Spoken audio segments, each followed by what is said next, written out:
I hate when my husband works late, being at home, alone at night, hearing every little creak. It's uncomfortable. I thought I was just being paranoid. Then my girlfriend said she felt the same way when her husband travels. Until they had what she calls their Vivint talk. Vivint, my friend calls it the best home security system out there. It's super easy to use and fit right into our budget. And I love my video cameras. I can see what's going on in and around my home right from my computer or smartphone. It's actually kind of funny. I told my husband, if you're going to be traveling or working late, I'm getting Vivint. And it's made all the difference. Call now. Not only is installation free, you'll get up to $1,500 worth of Vivint security cameras and equipment today at no charge. Seriously, $1,500. Just pay as little as $99 for activation. Call 877-776-3430. 877-776-3430. 877-776-3430. Restrictions apply. 48 or 60-month agreement at minimum $49.99 per month required. Not available in Louisiana. See Vivint.com for license numbers.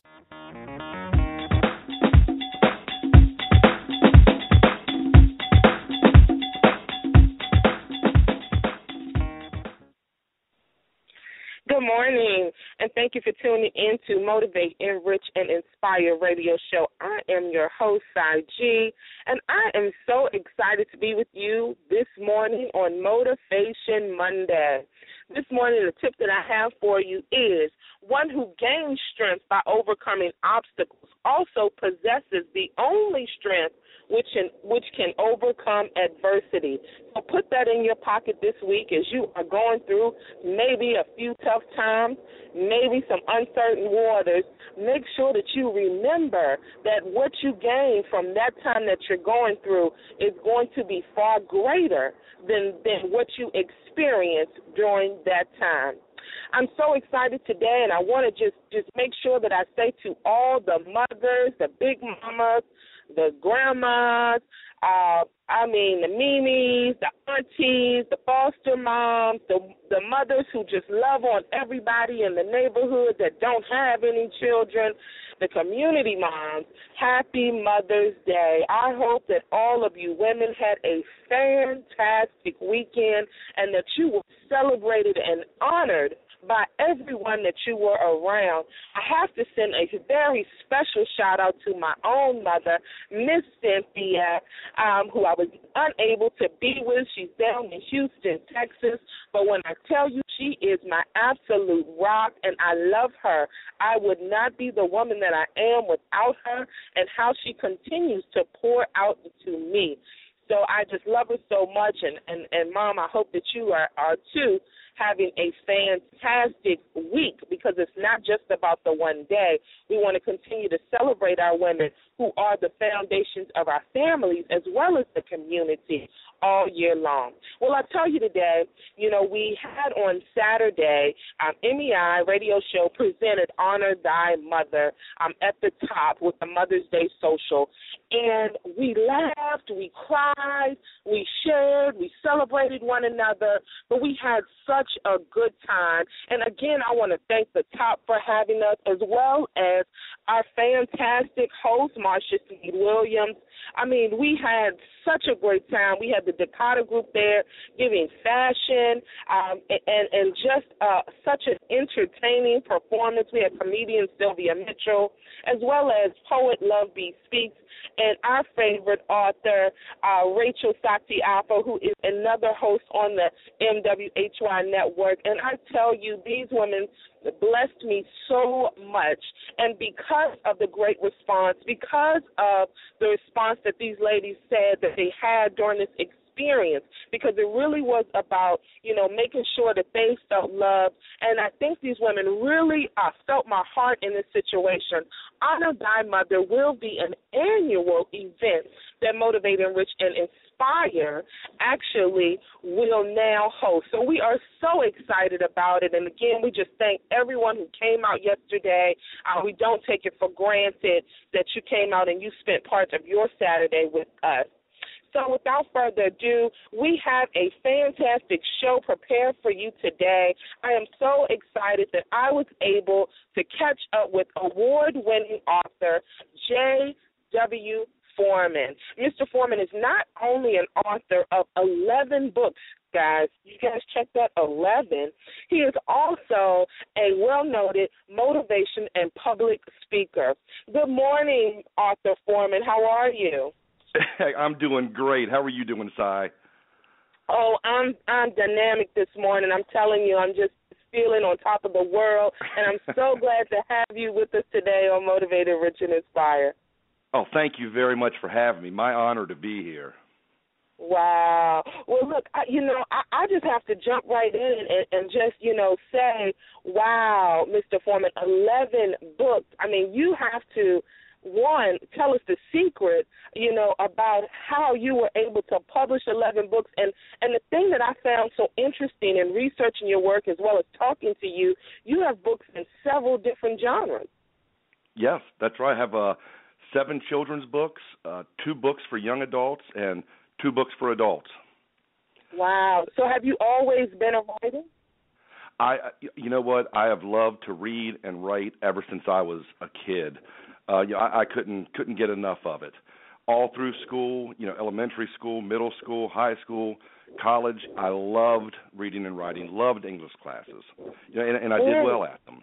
Now, on the other side of the spectrum, hated math, was never good at finance or any of the math classes. So go through my entire educational career there. So what do I do when I finally graduate? I go into a career in finance. Don't ask me why. Ended up in finance for a long time, but I never lost that desire to write. And I kept saying ever since I was young, like a lot of us do, one day I'm going to write a book. But what it took, and this ties in with the theme of your show, what it took was someone to motivate me to actually do it. You fast forward to 2009. I'm married now, have a couple young children, a young daughter and a young son, and I'm always, instead of reading them bedtime stories, I'm making up my own stories and telling them all the time. And I said, this would be a great idea for a book, wouldn't it? And they always nod and say yes or no, depending on the story. And then I remember it like it was yesterday. One night, my daughter looked up at me and she said, you talk an awful lot about writing a book. When are you going to do one? And that's all it took. It was right there. I said, you know what? She's right. I have to give this a shot, and I'll either fail miserably, but it will be out of my system, or I'll somehow try to make a career out of this. And that was 6 years ago and 11 books ago, and we've been blessed. We've been blessed. We're continuing at it. Wow.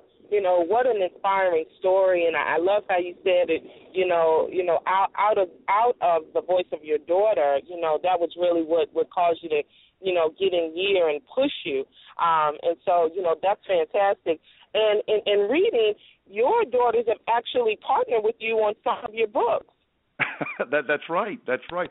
And this, I love this story. Of course, I'm partial to this. This was, I think, maybe about a year and a half ago. We decided to partner on a book. My daughter at the time, I think, was around 11, and we said, hey, I'll write the story. My daughter, Kayla, she'll illustrate. So the entire book is a story about a father and a daughter the name of the book is Our Thing, and the entire story is a father and daughter trying to find their thing to do together. And every page, it's something that they try and they fail at, and the dad somehow comedically gets hurt, and my daughter had fun drawing me getting beat up in different situations. Then by the very end of the book, it turns out that we find that our thing is writing and illustrating the book together, and you find out that the book you just finished reading was Our Thing. And the beauty of this book, we love this. We never thought this would happen. This has just been a blessing on top of everything else, because we went into this saying, if we don't sell one book, so be it. We'll always have this together. 20 years from now, we can look back and say we did a book together.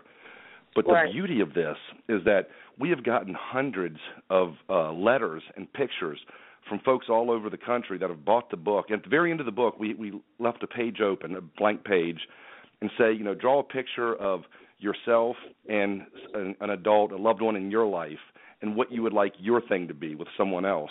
And we have gotten letters and pictures of people all over sending in pictures of them doing whatever their thing was. And they use the book to motivate and inspire them to find something to do and make a hobby of themselves. So that was very, very rewarding. That's fantastic, Jay. And I love the culture that you and your daughter are creating in really encouraging other father-daughters to bond through whatever their thing is. I think that is so cool. Yeah, we had a lot of fun with that. And, it's one of these things that just kind of took off, larger than we expected. But, hey, we think it's fantastic. For, like you said, to forge that bond, for kids to have a positive role model in their lives is so important. But, for us as adults, too, it's great to have, a youngster in our lives to help keep us young and help us to remember that, life's not always so serious that we try to make it sometimes. That's right. That is exactly right. Well, I know that, also you talked about some of the other genres, the books that you have for young adults. Tell us a little bit about those. Yeah, those I'm very excited about those. Those came out this past fall, and I'll tell you, briefly how those were born. As I started getting some more books to my name, I don't know why this happens, but you get the title author next to your name, and people start inviting you to come speak at different places. So I started making the speaking circuit. I know you know how that goes. I started making the speaking circuit. And then from there, I started getting requests. They said, okay, now you're writing, you're speaking. Can you come into the local schools and run writing workshops? And I said, absolutely, sounds fun. So it was more along the lines of the middle schools and high schools and a few college level.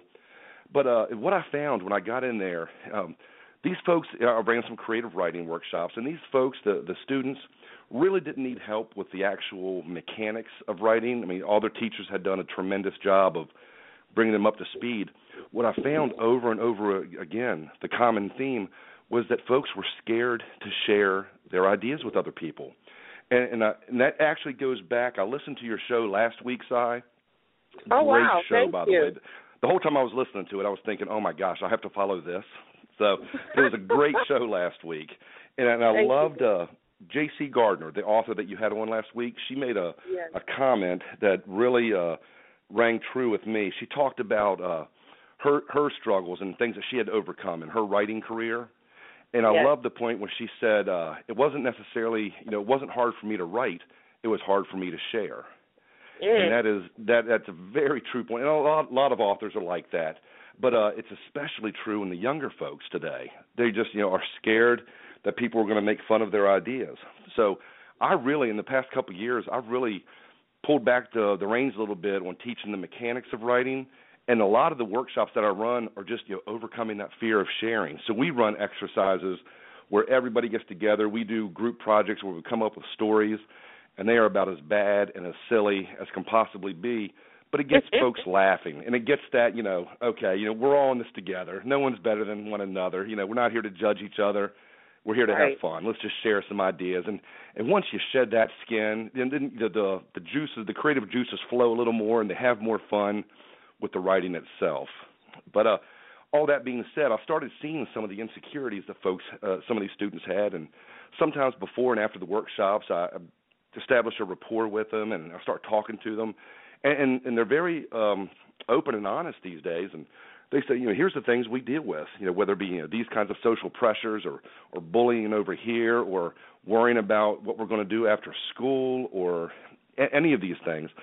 So I said, you know what, I really feel like I have a calling here to start a series for young adults, just follow an ensemble group of high school students and follow and deal with what students today are really going through, what struggles they have, and make this, as gritty and as true to life as what I'm seeing out here, and not one of these sugar-coated, it's all a happy ending, but really make it, take off or leave on the sharp edges and help folks to see, here's what's really going on, and especially for students to see, hey, maybe I'm not alone in what I'm struggling with. This is a common theme out there today, and I intentionally wrote the book so they're not black and white, saying here's what to do, here's not what to do. But I kind of give pros and cons of both sides of an issue. By the end of the book, hope that the reader makes a decision for themselves and know where they stand in these certain issues, so they know how to act or react if they're ever put in a situation like this. Wow, Jay, I think that's fantastic. That you have definitely seen a need because that's what I hear when you are talking about the experiences that you've had with these young people, and even how some have been fearful of sharing, and how you are definitely supplying something to help through that, because I do think that it's very real right now as far as you touched on it, the social pressures that young people have that are very different as far as the times when we were growing up, a few years back. They have so many different things that we did not to deal with, I feel, that are more apparent, So I love that you are, helping them to overcome that before you even, really touch on, writing. That's really cool. Yeah, and you hit the nail on the head, Si. It's amazing. I don't remember dealing with a fraction of what young folks today deal with. It's a different world. It really, really is. And, tell me, how receptive have these young adults been as far as, hearing you, as far as, look, let's think about this. Let's pull back these layers a little bit. How have they really been, receptive to it? They've been surprisingly receptive to this. I looked at it and said, okay, I remember how I was as a teenager, how would I act? But these young adults have really been accepting and willing to share. And one of my favorite stories of these books, I get a group of them together as a focus group and let them read the manuscript before it goes to be published, and say, hey, am I capturing the voices correctly? Is this how you'd act in this situation? These type of things. And right. What I absolutely love, the first book deals with bullying, the first book in the series, but not from the standpoint, we all know bullying's bad. So it's not from the standpoint of the bully or from the person being bullied. It's from the standpoint of someone actually witnessing bullying. And the question in the book is, does that person have a moral obligation to do anything about it? And again, and that's a very gray issue in today's world, especially in the schools. And I give pros and cons, on each side of it. And there's not, I don't try to say here's what to do. But the beauty of it was, at the end of the day, we had about 30 or 40 folks in the focus group, and I talked to them after the book, and 96% of the young adults agreed with the main character's point of view. Did he or did he not have a responsibility? So 96% of the focus group agreed with what he decided. Only 70% of the group agreed with how he acted on it, which is great, because another 30% there sitting around the table saying, well, no, I would have done it this way. And then there's pushback saying, no, he was right doing this. Well, what about this? And you see this group of folks just really coming to life, over these. It's kind of fun as an author, seeing these made-up characters and seeing these folks defending them or saying, no, he was wrong in doing this. But the bottom line of it all, they're passionate about their stance. So if they ever see something happen, instead of wondering, what do I do, how do I act, they already know, because they prepared themselves. They know where they stand on the issue, one way or another, and they'll know how to act when the time comes. So that's very rewarding. And they've really, poured themselves into this, and it was fun to watch come to life.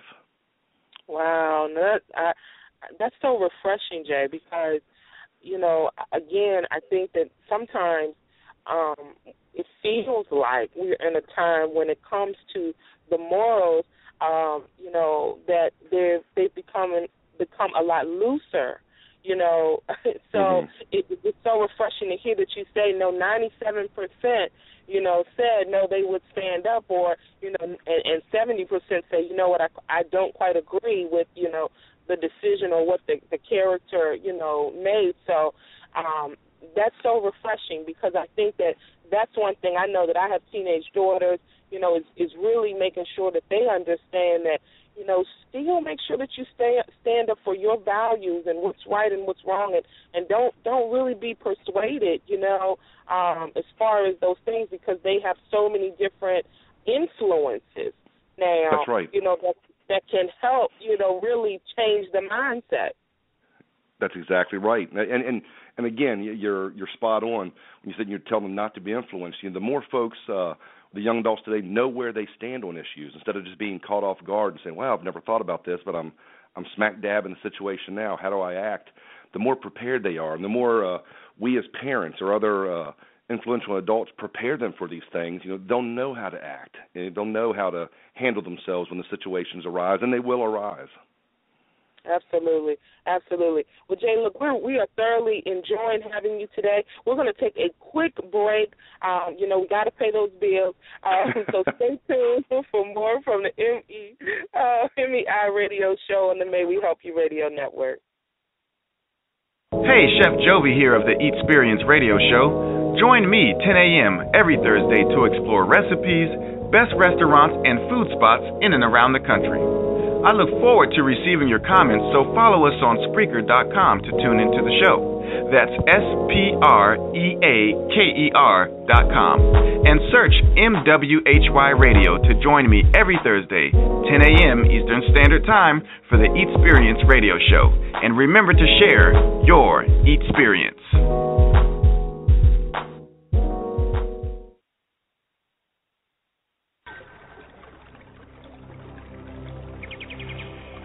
Hello, I'm Sherelle of Fit and Flow Yoga Radio. Wake up with me every Friday at 6 a.m. and have a wonderful yoga experience. We'll explore meditation and discuss how various yoga postures can help relieve your everyday stress. We'll also make the connection between our faith and wellness. Follow us on Spreaker.com to tune into the show. That's Spreaker, SPREAKER.com. And also search MWHY Radio to join me every Friday at 6 a.m. for Fit and Flow Yoga Radio with Sherelle. And until next time, surrender to your strength and always embrace your flow.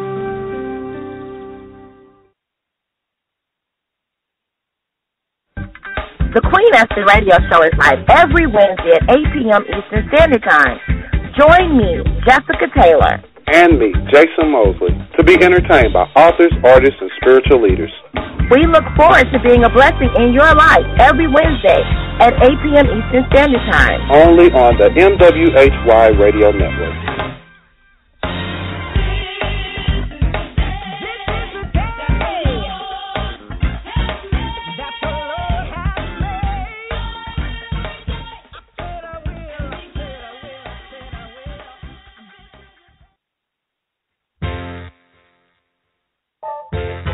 Hi, this is Benita with Off the Vine. Join us on Fridays at 3 o'clock for fun talk about wine. This season, I'm going to put this little sommelier certification to work as we expand the conversation to talk about beer and spirits too. Meet more exciting special guests, and you never know just who may show up at the studio. Off the Vine with Benita on the May We Help You Radio Network, giving you something to whine about. Thank you for tuning in to Motivate, Enrich, and Inspire Radio Show. We're back. I want to shout out our owner and producer, Letitia M. She's in New York City.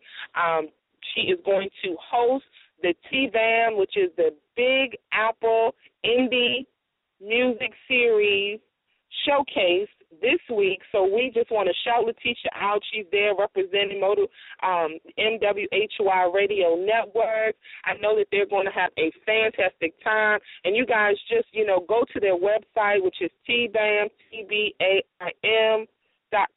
so that you can get tickets and more information about the showcase. All right, well, we have been having a fantastic interview with author J.W. Foreman.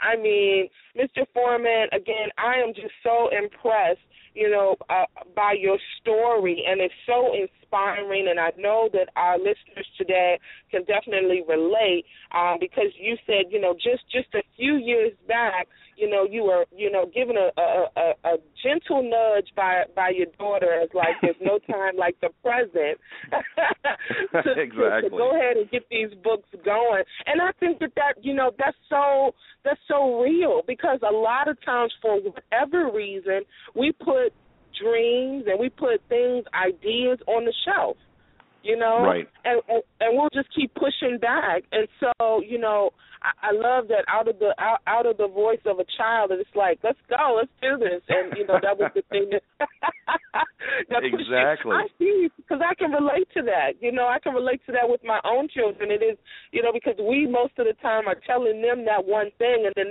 they bring that thing back to you, and it's like, well, I guess you're right. Exactly.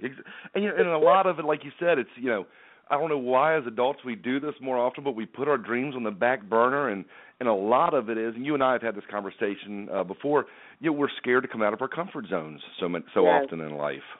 And that's one of the main pieces of advice, I give, whether it's whether I'm in a classroom in a writing workshop or I'm giving a keynote somewhere or talking in church, we need to come outside of our comfort zones. That's where we're wired to be. As uncomfortable as it may seem at the time, that's where the results come from, when we take that chance and step outside. I love that. I once had someone say to me, "Do it scared." I love that. Go ahead and do that thing scared. And I think that's just, just what you're saying as far as, coming out of our comfort zone. Jay, I know that you talked about, the writing workshops that you do, but I know that just recently you also have been doing more and more speaking engagements, and you also became a part of a great organization. Tell us a little bit about that. Was it you speak of the National Speakers Association? Yes. Yes, I very excited to be part of that. I have been looking to join them for several years now, and the criteria was you had to have so many hours of public speaking, so many paid public speaking events, things of that nature, and started doing the math one day, and I saw that I actually qualified, so called up, submitted all the paperwork, and showed them I had everything, and they welcomed me in with open arms, and since then I've joined you join nationally. And I've joined the Virginia and the Washington, D.C. chapters. So it's been a great organization to be a part of so far. They've been very, like we're talking about here, very encouraging, very inspiring, and just have helped open up other doors for me as well. Wow, that's fantastic. And congratulations, to you. And we definitely want to make sure that our audience know, get in contact with Arthur Foreman and book him. I appreciate that. Well, and you know what, Si, that all comes back to, we talked about stepping outside your comfort zone. Yes. Back when I started, we said earlier, started getting a few books under my belt and started being invited to speak at different places. I turned down every offer that came my way for about the first 6 months. And I just said, hey, don't have time. I'm busy being an author. Truth be told, I was scared to death to get up in front and speak of an audience. That was the last thing I wanted to do. I had actually failed public speaking in college, not once but twice. I actually switched majors, so I never had to take public speaking again. I thought I was done. Oh, really? And, yes. So, fast forward, I'm getting all these requests, and a buddy of mine comes up, and he reminds me that I owe him a favor. They're looking for a keynote speaker for a big district meeting, a couple hundred people for the Boy Scouts of America. And he said, hey, you owe me a favor, and we need you to fill in. And I was like, can't do it. I said, do me a favor. I know I owe you a favor, and if I have to, I will. But just do me a favor. Make sure you've exhausted every other option. Make sure I'm your absolute last resort. He said, oh, you are. We've tried everybody else already. You're the bottom of the barrel. So I said, oh, okay. That's exactly what you want to hear before you go up and talk in front of a couple hundred people. So he said, listen, it's not going to be hard. Just talk for about 10 minutes. Not a big deal. You can use note cards. Not a big deal. And I said, okay. So I remember it was back in 2010. It was December 28th, 3 days after Christmas. I couldn't even enjoy Christmas that year because I was so nervous about this upcoming speech. Oh, wow. So get into the place and thinking to myself, okay, 10 minutes, no cards. It's not a big deal. I can do this. So about halfway through the dinner and the different speakers, my buddy comes up and he said, hey, we're running a little ahead of schedule. Do you think you can stretch this out to 30 minutes? I was like, oh, my gosh, you might as well just punch me in the stomach here. 30 minutes, do you know what you're asking? He said, just try, come on, we need this. And I said, okay, I'll do my best. I have my note cards, it's okay. So time for me to go up there and talk. Walk up to the podium, I look at the crowd, and I say, hey, good evening, thanks for being here. And I go to look down at my note cards, and I realize I left them on my table about 100 feet back into the thing. So there I am. I have another 29 minutes and 45 seconds to kill with no note cards. Scared to death. Oh, wow. I am the deer in the headlights. But something strange happened, and I just locked eyes with someone and started talking, and then locked eyes with someone else and started talking, and it came naturally, and I enjoyed it, and it was well received, believe it or not. And I realized, I actually have a passion for this, and I enjoy doing this, and that started me down an entirely different career path. But that's what happens when we take the chance, whether we like it or not, whether it's thrust upon us or we voluntarily do it, when we step outside of our comfort zones, only one of two things are going to happen for us, and they're both positive. One, we're going to discover a passion we didn't know we had, or two, we're going to decide, okay, you know what, maybe this is not for me, but you know what, that's just one more thing you can push to the side and concentrate and focus on where you want to go in life. So either way, it's a win when we step outside of our comfort zones and give new things a shot. Absolutely. And, Jay, that is such a fantastic, testimony, and I really appreciate you sharing that with us, and that just goes back to what I said, do it afraid. And, I laughed when you said, I failed public speaking because you're so personable. I remember, having a pre-conversation with you, and it felt like, and I said it to you, it felt like we'd known each other. So, Well, that goes both ways, Si. Yeah, so I mean that's just an amazing story, and I think that that can resonate with so many people because we'll want to do something, we'll have a desire to do it, but see that's that thing. That's what fear does. It tries to grip you. It tries to hold you back from you really being able to walk into your destiny. And look at that. Look at how the cards unfolded for you in your story when you said you got up without even your note card. So that means you were designed to do this regardless. You know what I'm saying? Oh, that's my gosh. Awesome. Yeah. And it's funny because you talk about, we become so paralyzed with fear all the time. But and that's another one of the bullet points that I talk to folks about. A lot of times the fear comes from, sometimes it's, we just fear, but a lot of times we live in a world today where so many people are so quick to tell us why we can't accomplish something, or that we're not able to get this done, or you're crazy for even trying this, But that's why I always say, I know this sounds somewhat cliche, but it's as true today as it's ever been. Surround yourself with people that encourage you. That's right. We need those folks in our life. And it also helps us to be an encourager when we surround ourselves with those folks. Very true. Yeah, I had a buddy of mine named Scott Evans, good friend of mine in college, and this guy was the eternal optimist. And at the time, I didn't get it. I appreciate it so much more today. We were in classes together, and we would show up to take an exam. He said, "You know what?" He goes, "This is going to be the best exam we've ever taken." I was like, "What's he talking about?" That night we'd go. We both worked. We waited tables at a restaurant together. He'd show up at night and say, "This is going to be the best shift we've ever worked." Or the weekend comes around, we go to a party. He said, "This is going to be the best party of our lives." And every time he said that, you know what? He was right, because he put us in that mind frame. He set our expectations, saying, "Hey, it could just be a study session at the library. Hey, we're going to get more done today and learn more than we ever have." And we did, because he set those expectations, and he just put us in that positive mindset, and that there's something to that. You're exactly right, and the thing about it is, and I'm a faith chick. It's no other way for me to say it, and I do believe that, life and death are in the power of the tongue, and so, that is a great example, of how, like you said, you set the expectation by what actually came out of his mouth, and then it was like everybody else was kind of waiting for it to happen, right? Like, is it going to be? Exactly. Yes, I have this thing that I do with with my children, and we've always done it. But whenever we leave each other, and especially if they go off to school, I let them know that they can do all things, through Christ. And it's just as you're talking about, as far as their expectations. So it's like, don't allow someone else, to put these boundaries or these parameters around you, as far as, not just your abilities, but even your thinking. And so, what I found, for them as well as myself, it's one of those things where it's like, okay, I can do it all, but, I mean, and of course within reason, but it goes back to what you're saying, those expectations when you set them differently, and your circle is so important. Because you need those people in your life that actually are going to celebrate you, cheer you on, even when your idea sounds crazy, Exactly. Yes, and I've had several of those, so I know what you're talking about.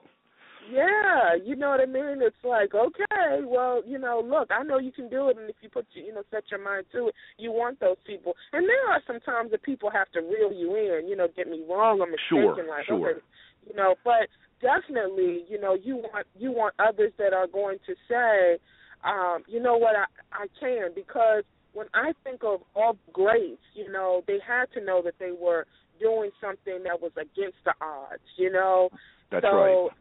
And I think that's so huge. And I even think about that with you when I hear your story about, writing 11 books. What would be your advice to, that aspiring writer today, Jay, after going through your experience and your journey in writing 11 books? I would say, mine goes back to a Mark Twain quote that I found a long time ago. He said, the only things you need in life to be successful are ignorance and confidence. And those became very real for me when I first sat down and said, okay, I'm going to write, I'm going to have my first book published, don't know a thing about this. Like a lot of things, you start looking on the Internet for advice, everything contradicts itself, and everything is very negative, saying, well, if you've never done this before, odds are you're going to fail.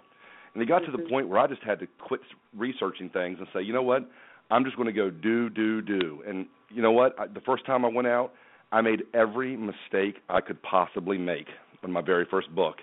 But that's okay. You know what, I did it, and I learned from it. So the next time around, I said, I know what to do, I know what not to do. But that's the biggest thing. And I sit down and I meet with aspiring authors, every week, and a lot of them just don't take that first step. It's just go out, take the first step, do whatever it takes, put yourself out there. Know you're going to make mistakes, but know that that's okay. There's no getting around that. You're going to make mistakes whenever you try something new, but you learn from it. The mistakes aren't permanent, and you get better from it. In every the next book you make, you'll be better for that, or whatever road it brings you down, you continue to get better, but you just have to start. That's the bottom line. Put yourself out there and start, and don't be afraid to make mistakes. Absolutely. Jay, we actually have a caller, so we're going to, invite our caller in. Hi, welcome to Motivate, Enrich, and Inspire. Who do we have calling in today? Good morning. This is Cynthia from Houston, and I just wanted to make a comment. Hi, Cy. I wanted to tell Mr. Foreman that I just appreciate his whole dialogue and conversation, and I'll tell you why. You have encouraged me today, and please, when you do your workshops and your sessions, always make sure and continue. I just want to encourage you to continue to teach all of the people that you're talking to that public speaking is not just about getting up. It's about the confidence that is within you that needs to be brought forth. I teach a student success class at a local community college, and one of the things I always had my students do, even if they answered questions, was to come to the front of the room. Many of them would crouch down, they'd sigh, they'd groan, they'd moan, and I always played the card that I can't hear you. You got to come up front to tell me what you got to tell me. But the issue was, I did that, well, I'm older, so I did that because they didn't have confidence nor felt valued that what they had to say mattered to anybody. And therefore, they would make silly decisions. They would fail a class because they didn't know how to talk to their teacher. It was just a whole host of things. And so what I found out was that all of them did not become public speakers. I wasn't looking for that. The requirement wasn't that they had to be so great at that. The requirement was get up, dig down within you, and bring forth some sense of confidence that I can do it. And so it's encouraging of what you found out was because when I heard you talking, I said, that fear is because I lack the confidence. Nobody, maybe I was never encouraged to speak forth, or maybe somebody else spoke louder or more clear than I did. But it is important for everybody in every situation, day-to-day conversations, in the store, wherever we are, that we learn how and have enough confidence that whatever we have in us, it has value, and we need to be able to communicate that. It's just a basic communication. So thank you so much. I've enjoyed your show. Great show as always, Cy, and you guys have a blessed Monday. Thank you, Cynthia. Thanks so much, Cynthia, for calling in. Wow, that was great. That is great, and what Cynthia's doing is great too. But allowing these students to come up and talk in front of the crowd. I mean, just boosting their confidence like that is huge. I mean, giving them something to take away. It reminds me of a statistic I read this past weekend, and make sure I get it right here, Si. I think the ratio is 9 to 1. Saying for every 9 people, or for every 9 comments we hear that are negative towards us, say, hey, you know what, you'll never write a book. You're not good enough to be an author, whatever it is. It only takes one positive comment to wipe out those 9. So if 9 people told me, you're a horrible author, but one person comes behind and says, hey, you know what, I like your writing, the way our minds are wired, I'm going to remember that one positive comment as opposed to the 9 negative comments. So like Cynthia was doing and giving these folks an opportunity to do something positive in their lives, my gosh, that goes further than we can even imagine. So that's a great testimony she had there, too. I'm actually going to steal that idea and start using that in some of my workshops. Fantastic, and that's what MEI is all about, just sharing, and inspiring one another. So I think that is great, and I love that you talked about that quote, the 9 to 1. I used to be in a retail world where we sold just about everything. One thing we sold was credit, and in selling that, one thing I had to definitely coach my associates on was that to expect the no. And so I think with that same mentality and mindset, when I hear what you're talking about, is that, you know what, you just going to know that there are going to be some people that are not signed up, to what you're talking about. But there is going to be that one somebody. And as you said, your mind is going to, really remember the one who encouraged you, who was on, right behind you, team you, like, yes, you can, yes, you can do it. But we got to understand that there are some naysayers. It's just how this world is. But, forget that. You know what I mean? Just expect the one, because that one person is coming. I love that. I'm going to, as you said, I'm going to put that in my pocket and hold on to that. Good. And it is just about the one, and it's even more true in the publishing industry, because, I get, 100 no's on a story, but you know what? If that one publisher says, yes, we'll publish it, the 100 no's don't matter anymore. That one, the one yes, it's the green light, exactly. So it's just another case in point. That's awesome. Well, Mr. Foreman, I have, thoroughly enjoyed having you with us here today. Do you have any events or, anything coming up that we can definitely follow and support you on? Just some book tours. I have some writing workshops and speeches coming on. You can find all the events that I'll be at on my website, if I'm allowed to plug that. Please, absolutely. We would love to. You are definitely a friend of ours, and we want to be able to support you. So please share your information on how we could follow you and support you. Absolutely. And anybody looking to book me for a speech or a writing workshop or to even buy my books, you can find them on JAYWFOREMAN.com, and that's JWForeman.com. Or you can follow where I'll be on Twitter at JAY4MAN. All right. Well, Jay, I just appreciate you taking time out of your Monday to be with us on MEI. You are planting some phenomenal seeds that I know are just going to sprout, a lifetime of harvest for you, and such encouragement. I'm telling you, we're going to just reach out and say to our MEI Radio family, get this man's books, because as he stated today, they're fantastic. I just had the pleasure of, reading your website, and I was just so intrigued. So I wish you much success on everything that you do. Thank you, Simon. Please keep doing what you're doing as well. You inspire more of us out there than you even realize. So thank you for what you do. Thank you so much, Jay. I really, truly appreciate that. That means the most to me. And we are going to take another quick break, so stay tuned for more from MEI Radio Show.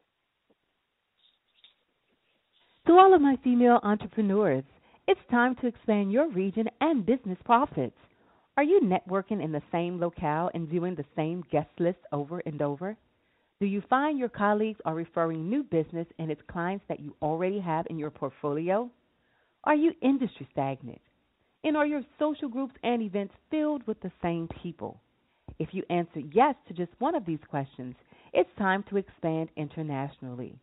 You are cordially invited to petition for attendance to an all-female, exclusive, and private event featuring the Power of 52 Women, the East Coast International Business Symposium, hosted by rockstar entrepreneur and international business consultant Erica A. Murray and multimedia distributor and expert Letitia M., and moderator Ms. Joan Henry of the Women's Entrepreneur Expo, beginning February 28, 2015 in Baltimore, Maryland, March 28th in New York, April 18th in Washington, D.C., May the 23rd in Atlanta, Georgia, June the 20th in Boston, Massachusetts, and September, Africa. If you are serious about your business, don't miss this event. Go to www.thepowerof52women.com for more information. Once again, go to www.thepowerof52women.com and register today. This is an event you don't want to miss. The Tanya Free and Friends Talk Show is happy to announce our partnership with the May We Help You Radio Network. You can now catch the rebroadcast of our Wednesday show every Thursday at 6 p.m. That's Tanya Free and Friends, the podcast, every Thursday evening at 6 p.m. We welcome your comments and opinions 24/7 at TanyaFree.com, Facebook and Twitter, or send me a text by texting the word Tanya, that's 72727. Tanya Free and Friends, and May We Help You Radio. Living life with a purpose.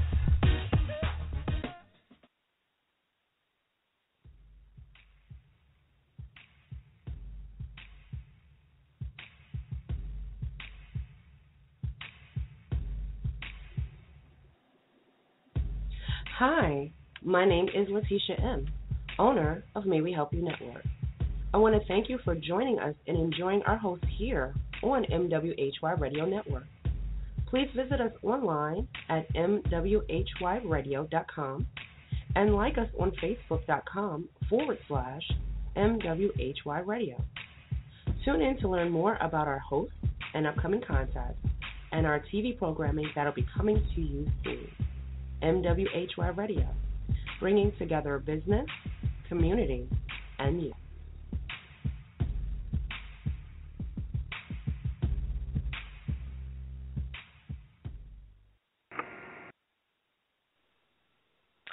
Well, again, this has been just a tremendous show today. I hope you were as blessed as I was from the interview with author, award-winning Jay Foreman. I mean, Mr. Foreman is just dynamic, and you know, you could tell we just definitely connected. And I think that, you know, his story is so inspiring and so real, you know, and that really is what it's about, in overcoming things, you know, really pushing through. Because really the prize is on the other side. And so as Mr. Foreman, you know, stated, you know, in his story that I just absolutely loved, you know, going up to speak, keynote speaker, forgets his cards on the table, is supposed to only be speaking 10 minutes, now has to speak 30, but knocks it out the ballpark, you know, and that's really what it's about in life. You know, we never know what hills, what valleys we're going to, you know, really be forced with, you know, while we're on the journey. But as I've stated many, many times, the journey is all about the hills and valleys. And if you just think about taking any particular trip, we know that there's spots that we think that are absolutely beautiful, and that there are other spots that are very desolate, and we're like, oh my gosh. But that's the beauty of the journey, because we can't get there without going through both. And so, you know, we just want you to walk away with today, you know, be encouraged to live on purpose. You know, find out what that purpose is for you. Whatever those things that you absolutely love to do, what are those things that maybe you desire to do but don't know how? Research it, you know, and do it today. You know, don't wait, don't put it off, so that you can, you know, really be in that purpose and live in purpose. I know for me it has made a world of difference. I know that it has changed, and every day, I'm not going to act like I've arrived. I'm getting closer and closer, and that's really what Motivate, Enrich, and Inspire is. It's about really encouraging someone else to do the same. So, motivators, we're going to encourage you to connect with us further. Every single last Sunday of the month, we are at the Top RVA, which is 10 Walnut Alley. This particular month, it is going to be on May the 31st. We are featuring this month Art is Light, and I'm so excited about it. We have a fantastic lineup prepared, so definitely make sure that you come on out. It's $5 admission. It starts at 6 p.m. We're going to have live art show, live entertainment, as well as live speakers, great food, great environment, and a lot of motivators there. So you'll be in the midst of some fantastic people. So come on out, meet Sean and myself. We're going to have a great time. For more information about all that's going on May We Help You Radio Network, tune in to www.mwhyradio.com so that you can find out about all the great shows that we have going on, all the many ways that you can listen to our show. And I'm going to ask you to please, please, please tune in next week at 11 a.m. to MEI Radio Show. Have a great Monday, guys.